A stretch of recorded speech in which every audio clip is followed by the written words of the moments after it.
Welcome to the Better Together podcast, where we look for ways we can work together to advance the cause of Christ among Free Will Baptists around the world. And today we have here with us Mr. Brandon Roysden. We're talking to him because he's a deacon at Bethlehem Free Will Baptist Church, but he's also the principal at Pleasant View Christian Academy. And Brandon, it's just a pleasure to have you here with us today, my friend. Well, thanks for having me. I'm looking forward to it. Well, we've got a major problem, Free Will Baptists do, but it's not just us, it's all groups really, with a pastor shortage. And we started talking about the pastor shortage. We needed 119 pastors, then it went to 124, and now we're at 126. And you experienced a little bit of the pastor shortage problem a couple of years ago when your church that you were a deacon at, Bethlehem Free Will Baptist Church, went without a pastor for a while. So why don't you share with us how that all worked, what that was like for you then? Sure. It was, our situation was probably unique. I guess everybody could say that. We had a pastor who had been there for over 20 years, loved in the church and the community, and he had to actually step away for health reasons. And at the time, actually, it was just myself and another young man. We were both in our 30s who had been asked to be deacons relatively recently before the vacancy came about. And I still remember sitting in the pastor's office, and I think we'd both been deacons maybe less than a year. Oh, wow. And he was like, my doctors are saying I can't keep doing this. And so obviously there were a lot of emotions and thoughts running through your head at the time. You hope that you don't have to go through this very often, at least not often enough to become an expert. So I don't claim that at all, but God used a lot of men and a lot of situations and conversations and circumstances and really led us through the process, and we couldn't be happier for the way that it turned out. So. That's great. So some people, that kind of stress comes along and they're like, I am out of here. I did not sign up for that. But sure. You and Miss Beth, you hung in there. How and why did you stay when it was going to be quite difficult for you? Yeah, that is a great question, because I actually talked to some friends of mine during this time about that. And something you need to know about me, I'm a pastor's son. Mm-hmm. My dad has been a pastor since before I was born, and Free Will Baptist Church is my whole life. And so I think as I was working through that process personally, as we were as a family, we just felt that God could use us there. We felt like there's churches have different needs at different times, and we felt like we could fill in the gap there and really help. And so that was really more. It almost felt like a calling in a lot of ways, mm-hmm. To just help the church that we'd actually been going there since we were in college here in Nashville. So mm-hmm. we've been there for a long time, and I almost would have felt really bad to leave at a time like that. I just felt like it was something that we needed to do. That's great. So clearly it's not a consumer mentality. It's right. Yeah, absolutely. You bring up a great point. I think in today's age, especially with the internet, if you want to find something bigger, something more streamlined, something with a bigger staff, you're going to find it. I mean, no matter where you go. And so I think it comes down to relationships. It comes down to calling and what you feel God has placed in your heart to do. And there's so many other variables I think we need to take into account when we make decisions like mm-hmm. that. And, that's not to say that, other folks who do these things, we're not saying absolutely bad, not. But really what you were doing is you're definitely not looking for greener grass. Right. And you're looking at this situation kind of like, hey, God's put us here. We've got a skill set. I assume you were helping them even with the music back at that point. Yeah, we had started to transition around that time, and I was, just having been a pastor's kid, you just see so many, places to serve really, just by virtue of your experience. Mm-hmm. You've seen that growing up. And so it's always been something that I remember my dad, speaking of people who are such a huge support to him and helpful in the church, and I just want to be that for other people too. Well, that's great. So. That's great. So you stepped up, you got involved in that. Now, I have an article that you wrote, and we cited it recently in one of our vlogs, Lessons in Leaving. And so let's talk a little bit about that. You and another person and the pastor with his health issues, you were trying to help the church adjust after a long pastorate here and difficult circumstances with the health issues. So tell us a bit about what you learned through that process that you would advise pastors and church leaders as someone is leaving, transitioning out of a pastorate. Sure. Once again, these situations come about so infrequently. I don't think anyone would rightly say that they know exactly how these situations are going to go. I can tell you with us, and having been in a pastor's home where we did experience the leaving part of that on multiple occasions, I think communication is such a huge thing. Not only from the pastor to his people, but from the leadership to people, and as well as just getting. You're never going to get consensus, but just getting buy-in from multiple people, so it doesn't feel like one or two people or families are just driving all the decisions. And I think that's a huge part of it. And so communication early and clearly is really important. For instance, in this particular case, Pastor Andy Korn, who many of your listeners probably know, or his situation, but once that determination was made, very quickly we let the church know, but we also, because he was so good to let us know in advance, we were able to transition to, okay, here's our plan. This is what we're going to do going forward. And so communication is so key. And then when I mentioned calling too, I think it's important to know sometimes pastors leave for a variety of reasons. Sometimes it's health related. Sometimes they feel a calling to something else. I think we need to be really careful not to vilify not only the leaving pastor, pastors vilifying the congregation, people in the congregation vilifying one another. We're all in this together, and we want God's will ultimately to be done. And so I think that's a super important part of it too. We're all imperfect people, and we've not done everything exactly the best way possible. But you wrote about celebrate that ministry, take that time to celebrate. And in your situation, you had him telling you ahead of time help with that, and then you just gave some other suggestions, like inform the leadership early and be specific about the timeline. And of course, for the pastor and for the church to celebrate that ministry. So yeah, and I think that can happen even, and I know there's a lot of emotions involved. I've been, as a child, on the receiving end of those emotions when you're leaving people that you've loved for years and you're moving to a new ministry because God has called your dad, in my case, to a new place.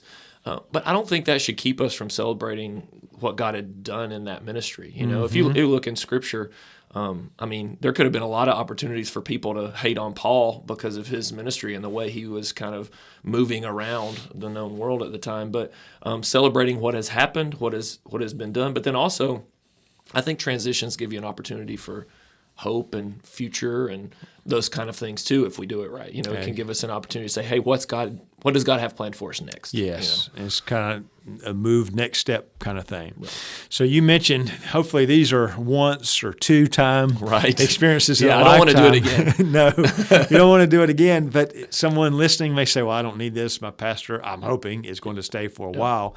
This is the kind of podcast you just tuck away. And sometimes through death, sometimes just a transition to another ministry, it happens.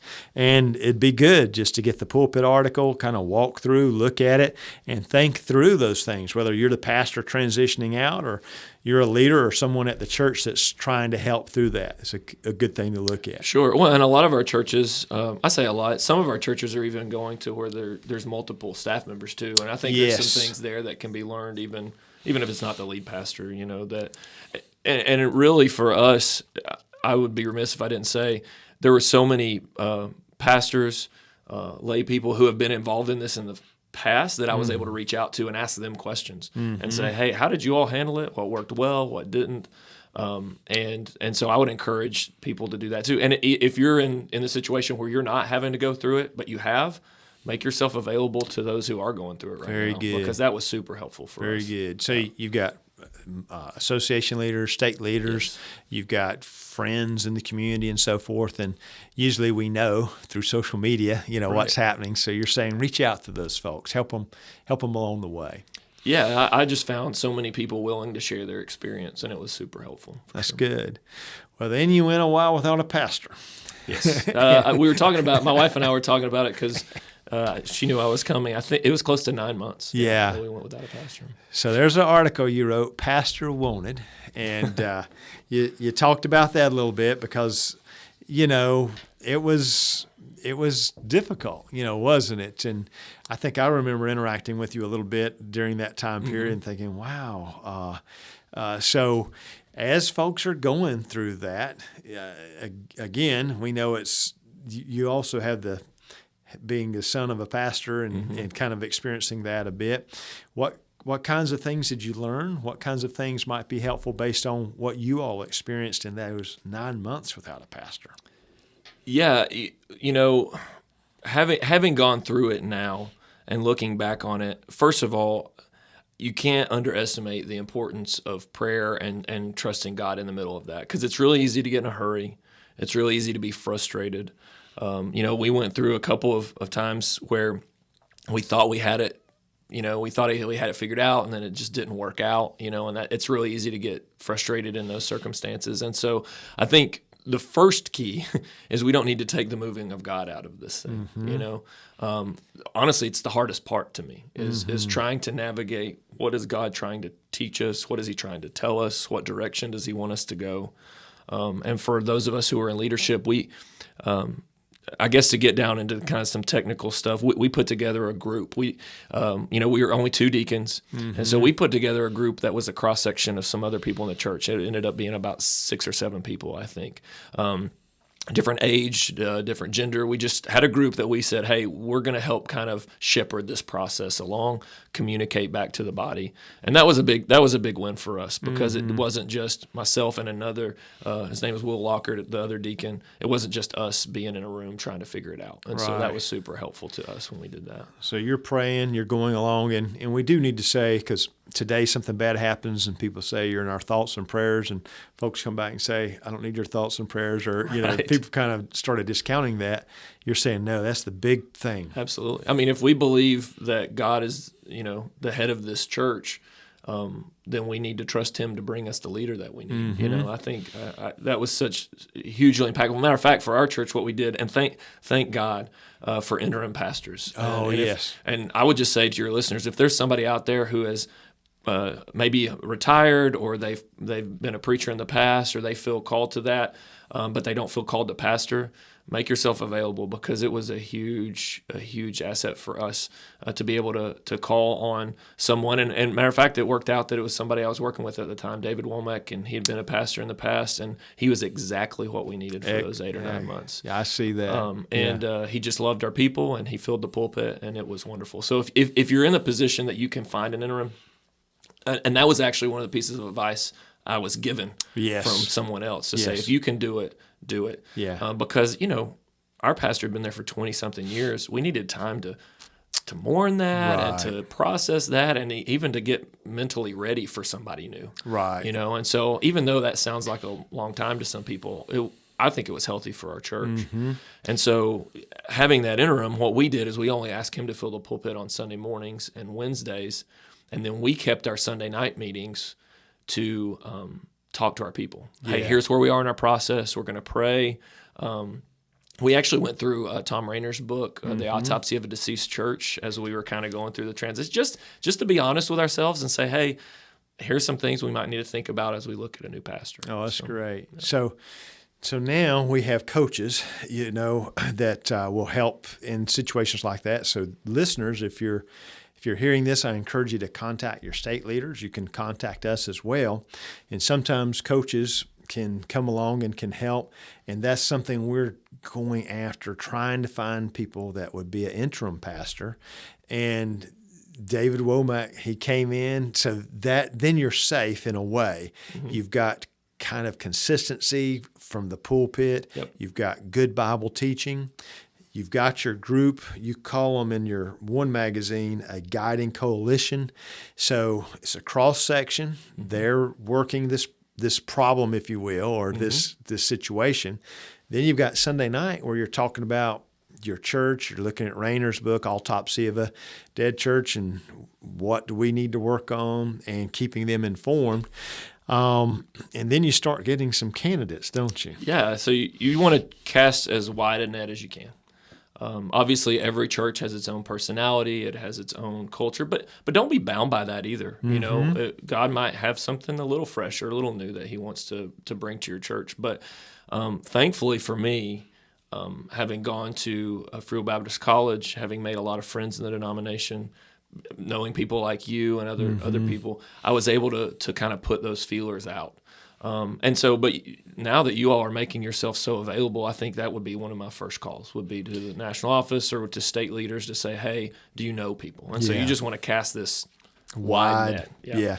So your state leader, your association leader, you can contact us, contact the colleges and so forth. I know you probably contacted Welch College and kind of reach out and just get that going, right? And the way we did it is I think this was another suggestion, is we made a list of questions. We said, I just don't want a resume to say what you've done. You know, we asked for that, of course, but we made a list of questions that were important to us as the guiding group that we wanted to see how a prospective pastor would answer those questions. Excellent. You know? I mean, things like, what is your philosophy on this ministry, or what do you think the role of a pastor should be? And you know, because you don't want to have something in your mind that's totally different than this candidate is thinking. And so that kind of helped us to rank the different candidates that we had sent into us. So that way you and your group are looking at their answers. You're thinking through all of this before they ever come and set foot on at the church, and people begin to like or dislike. So you know a lot before they get there. Yeah, and we actually, even after the questionnaire, so it wasn't long. I think it was maybe 10, 12 questions, something like that. But then even before we would invite them, now with technology, we would actually do a video interview with the group and the pastor. So, you know, if there was some mutual interest, we knew that going in, and we kind of ranked the candidates in order that we wanted to talk to them. We'd say, hey, could you do a video call with us in this group? Oh, good. Just so we could even dive a little deeper. And then after that, we said, hey, we want to invite this candidate, and we want him to come in and preach for us on a Sunday morning.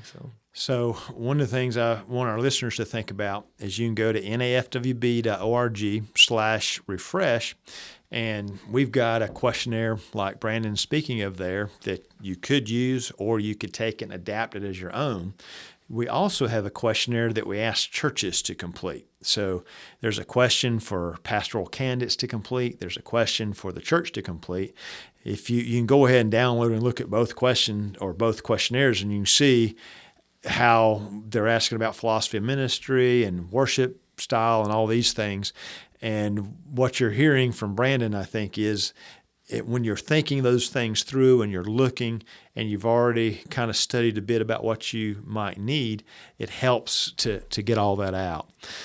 Now, you're saying then you came to the point where the candidates would come to the church. So that's right. Talk us through that a bit. It's going to be different. Yeah. It's going to be awkward. You know, you've had this pastor for a long time, and then the interim, and for us, we'd had the interim long enough. So, you know, people they liked him too. Yeah. You know, and so now you're having to invite somebody brand new to your pulpit. You know, and so one thing that's really important is make sure in all of this, that going back to that communication. Now with email lists, hopefully maybe you have that at your church or a bulletin, or make sure you're making regular announcements. You know, we were super young and we made plenty of mistakes, but I think one of the things we did a decent job of was just keeping people informed. Because when people feel informed, they don't feel like you're trying to sneak anything in on them or do anything like that. So we wanted to announce in plenty of time for if you wanted to make sure you were there for this Sunday that this, prospective candidate was coming. And what we did, you get one chance to hear them preach, but then we invited them back on Sunday night and actually did a Q&A forum with those who wanted to come back. So at that time, pre-COVID, we had a meal, and it gave people a chance to see the pastor in a lot more informal setting.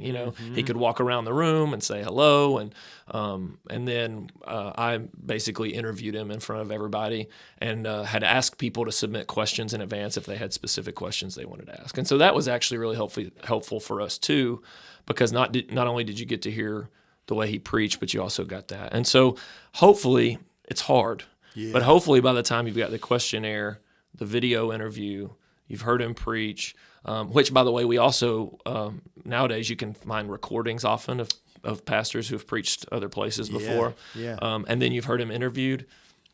Hopefully you have a good idea of who this man of God is that you're considering to bring to your church. That's great. So it wasn't just come preach, it's meet the people, talk to the people, and then it's kind of a formal interview, Right. It's a little bit of a stress, Yeah. for the pastor, but he's also telling you straight up, this is what is important to me, this is what matters, and people are getting in their mind is, are we good with that? Is that going to work? Well, yeah, and because regardless of who it is, and your listeners may or may not know, but Shiloh Hackett's the man that God brought to our church. And by the way, God is having to work in that person's life too, as to whether he feels like this is right for him and his family. Yeah. And so, but I remember Shiloh talks about that evening that we had with the Q&A, and he said, I did everything I could to tell people, hey, this is what's going to change, and regardless of what style of pastor, personality of pastor you get, there are going to be significant changes going from one pastor to another. Mm-hmm. The way they handle interpersonal relationships, the way they handle visitation, the way they preach from the pulpit, the technology they're comfortable with or not, the music they like or don't, there are going to be changes. And so that was one of the things that the Autopsy of a Deceased Church, I think, really helped us with, is to say, hey, part of growth is change. Right. And so, so we were able to have a pretty good feel for what Shiloh in this case was like before we ever. And so that had already moved you in that direction, going through that study, thinking through, so people weren't just like, hey, we want the same thing or whatever. Right. They were making it a transition and kind of prepped you for him coming in and like, this is what I would want to do because this is what I see. This is my vision, if you will. I've heard him talk about that too, but it's also, you're trying to figure out, is this the place to relocate my family? And you're trying to make a decision about him. He and his family trying to make a decision about the church too. So it worked. So then after that, you get him, you vote on him. Right. And who could turn that down the way the vote went. Right. Yeah, absolutely. Yeah, we were fortunate. I think our people were ready. At that point, like I mentioned, the interim and the 8 months, I think was healthy for us. I really do believe it was. And so people were ready, and we believe God brought us the right man for the job. And I think if you ask him, he believes that 100% as well. Yes. So how many years ago was that? Yeah, so we were counting 2017. So this spring was 4 years that they've been with us. Yeah. All right. So I think I've been there twice since that happened. So tell us a bit about how that's gone, how the transition was. Shiloh gets there, and it feels like whiplash a little bit, because you're going along, and then all of a sudden you just infuse a totally new energy, and now. I think this is really important too, and this is partially the pastor's son speaking a little bit, but myself and the other deacon had been the leadership of the church. Obviously, we had a lot of former deacons and leaders that had been a part of the church for a long time, but at that time, we were the two deacons, and in some ways, it was different because you're just saying, hey, you are the man, and we're turning this leadership over to you. And I think sometimes, if we're not careful, those of us who are invested in the church, we've been here a lot longer than that pastor, we can sometimes want to keep and hold back some of that, leadership. But if we truly believe that God has been in this decision, for us, it's been great because we said, hey, we believe you're the leader God's brought to us. We want to work with you to take our church into the next whatever God has for it. So for us, that was a big part, is to say, this is the leader. He's been given a vision by God or a direction by God to take the church, and so we want to follow along with that. And it did take change. I mean, there were some things that we did and we have done that's been different, and some things work and some things don't. Yeah, but that's been okay. So what you're saying is get behind your leader, get behind your pastor, do what you can to support them. Don't be undermining them or wanting to hold on to that power or whatever. And with anything, there's going to be a lot of changes, and there's going to be experiments that don't work. We've got to And try I those think things. that is a temptation, especially when something's new. Mm-hmm. There's that honeymoon, and pastors I think will tell you, there's that honeymoon period where you got the vote, everybody's loving on your family, we're excited, we have a pastor finally, Yeah. and so that there's truth to that. But then the first thing that doesn't go quite well or that isn't done the way it used to be done, those are all opportunities for conflict and division, and we just have to make sure we're saying we're all pulling in the same direction. What's the saying? If you get more than one person together, there's going to be a difference of opinion. Right, and right. churches are like that. Right. But if we all can say, hey, we're pulling in the right direction, we believe this is the leader God has for us, then it helps you navigate some of those bumps along the way. Yes. And I've observed, I observed you pre-COVID and during COVID, Right. And the energy was there. It probably was kind of gearing up the time I went before COVID, where people were, you're doing some new things and people are getting excited and all of that. Probably COVID's for everybody, it knocked us back a bit. Sure. But then you've got the two services. The COVID that's group, been interesting. But it almost kind of came out of COVID. But we're giving it a shot. I think God's going to use it in our future to help us grow even. So it looked like they're bringing their people. They're bringing their friends, their family, and all that. Yeah. And so whatever happens is if we've got the right attitude. And people will rally around their leader, so to speak, and keep using their gifts.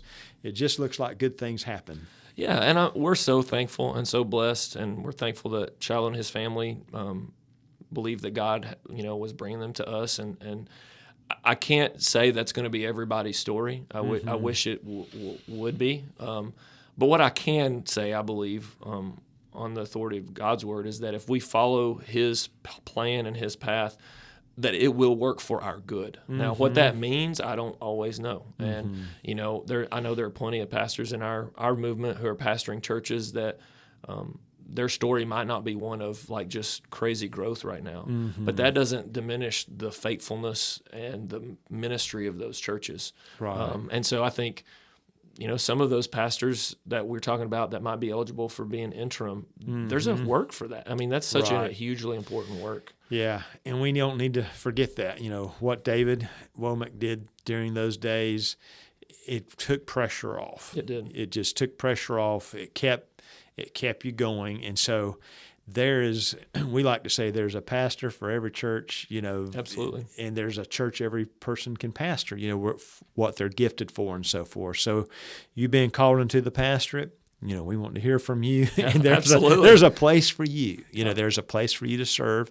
And then for churches just to love their pastors, to realize they're like a fighter pilot. You want to protect them, and because there's not a whole lot of them, and get the most out of them. Well, and I've read recently that COVID has been very difficult. I mean, it's been difficult for everybody, but I think pastors have had a hard time, just because part of being a pastor is loving people and the people that you've been given to shepherd, and COVID's made that very difficult. It has. And so I just encourage everybody who's listening to, I think the biggest key for me, having my experiences and having gone through this, is just to understand, like you said at the beginning, we're all imperfect people, but if we're doing these things for the right reason, and we believe that God has called us to minister for us at the Ashland City community, and we can all pull in that same direction, and that's ultimately, I think, going to be what glorifies God and brings Him, the most honor. So that's what we're trying to do, and thankfully for us, it worked out, and God brought us somebody, and when you're in the middle of it, it doesn't feel like it. Yeah. I'll just tell you. Yeah. But as we got toward the end, and now we're 4 years past it, and there have been a lot of exciting things that have happened for us, and we're super thankful for that. That's great. So we hope those of you who are listening will be encouraged by that. And hey, Brandon, thank you for taking the time to come over and be with us today, and thank you for using your gifts, your past experiences in this way. We really appreciate you and your ministry, and not just at the school, but there at the church as well. Thank you for having me. I really appreciate it. And thank you for listening today. So we encourage you to like this podcast, share it with others. If you're a YouTube subscriber, please go and share. Remember, every little thing we do counts. Everything matters, because we truly are better together. Thank you for joining us today.